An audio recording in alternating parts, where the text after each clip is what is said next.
reptilians feed off our fear. Is that true? The Greys do and the Orions do. The reptilians tend to live off the flesh. That's not an area I like to go into much. But according to the Andromedans, the last 25 years, the reptilians that are on the planet are responsible for over 30,000 children disappearing. I get in a lot of trouble when I talk in UFO circles about this. You can't talk about that, Alice. Why not? In Westchester County, New York, in the last 3 years, 5,000 children have disappeared without a trace. In New York? Westchester County, New York. George Andrews, E.T. Friends and Foes, he's got a huge section in his book about that. Why is there so much activity? And nobody wants to talk about it. You know, denial is the dragon we all have to slay right now. It isn't Lucifer, it isn't Satan, it's denial. Denial of our own divinity and responsibility. Yes, sir. Is it the missing people or children who disappeared, is it just Draconians or are there other races taking children just for other purposes to take them back? Greys have done extensively taken children as well. A lot of them are on their motherships.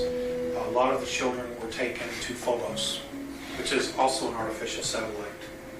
And they've been experimented on. The planet as a whole, over 100,000 people a year vanish without a trace. On the planet. They figure 25,000 in the United States on an average. Just disappear without a trace. What about adults? If adults, if are free spirits, they can't touch you as free spirit, or can they? As a free spirit. In other words, the way I understand you're saying that some of these people can't bother you, you know. They can't own your soul. They can't, no. The soul's eternal, you know, but your soul's in this physical form. Right. You know, and that's easy to cart around.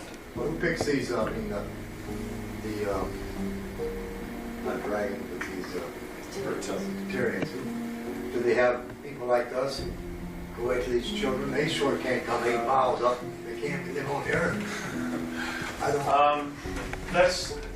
They have help. They have help. They have help. They have help. Yes. Somebody on the surface is gathering the children and taking them to them. That's all I'm going to say, because I'll get into big trouble, especially now on video. Okay? But just think out the process. Take it apart, take the whole thing apart, and figure out how could they get there. And you'll come up with the answer. It's real plain. It's real plain. And who stands to benefit by giving them? Children. And they like children. Let's change to another subject. That's the one I don't like to deal with. Yes. Okay, got you. Yes, go ahead, Dan. I wanted to go a little bit into the polarities, the negative, positive. I was curious, why is the negative required to have the positive and vice versa? I noticed when you had the 12th frequency or level, that it was simply the positive. Now, is there still a corresponding negative to that? Okay, that's a good point. Okay, we have 11 creational densities. There is always a duality. Now, up until you reach the 6th density, the positive and negative polarities commingle with each other. They interweave, like this. When you get to 7th, the two share a space, but they do not commingle. Now, since I've not been to 7th density, all I can give you is what has been explained to me. The two can coexist simultaneously in the same space, but at the same time, they're not commingled. In other words, if I'm a negative soul and you're a positive soul, you will see what I'm doing, but whatever I do will have absolutely no effect on you. None whatsoever, even though it's in the same space. Where here on Earth, you know, I can do something to affect your reality. Okay? Which leads me into another thing. Folks, we're taught in metaphysics that you are responsible for everything in your life. that you absolutely positively create your own reality. Part of that is true, but there is such a thing as a violation of free will. There is.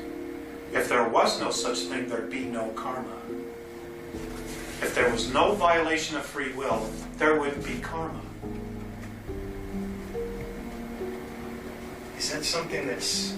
It's a blind. Is it something that's imposed, though, or is it something that's... No, we're taught it's a metaphysical blind. And the whole purpose is to get you to take responsibility for what somebody else does to you, which lets them off the hook. Now this belief system was, of course, started by the ETs themselves, because they've been messing with us all this time. All this time. They're the ones responsible for creating religions. Literally. Literally. And it was to divide and separate us. At one time, we all spoke the same language on the planet. And the last time we all spoke the same language, the language was the Tamil language of India. That was the one language we all spoke. But we got too powerful. Remember the movie Stargate? You guys seen the movie Stargate? Yes. The people came together, rebelled against the gods. There's so much truth in that movie, you have no idea. So much. Well, this is what happened. So they split us up. And all the languages that we have on the planet now are derivative of extraterrestrial languages. They taught us languages they already knew, as opposed to just creating up words. So all of our languages are extraterrestrial, virtually all of them. The original root languages are ET. They're alien languages. It's fascinating, the stuff that we have right underneath our nose. It really is.